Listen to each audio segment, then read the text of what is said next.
اس نے سورج بنایا، چاند بنایا، جس سے آسمان بھی اور زمین بھی فائدہ لے رہے ہیں، پھر وہ رب تعریف کے لائق کیوں نہ ہو؟ صرف مخلوق ہی نہیں زمین میں بلکہ زمین کے اندر بیج بھی فائدہ لے رہے ہیں، ایسا لیمپ لگا دیا ہے، پھر وہ رب تعریف کے لائق کیوں نہ ہو؟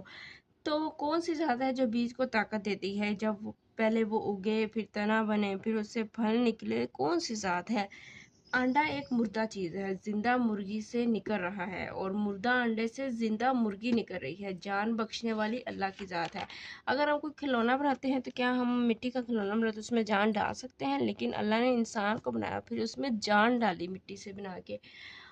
تمام تعریفیں اللہ پاک کی تعریفوں کا حق ادا نہیں ہو سکتا۔ حضرات صوفیہ فرماتے ہیں کہ ایک شخص پیدا ہو اور پیدا ہوتے ہی سجدے میں ہو اور پھر بروز محشر سجدے سے سر اٹھائے تو پھر بھی وہ اللہ کی تعریفوں کا حق ادا نہیں کر سکتا۔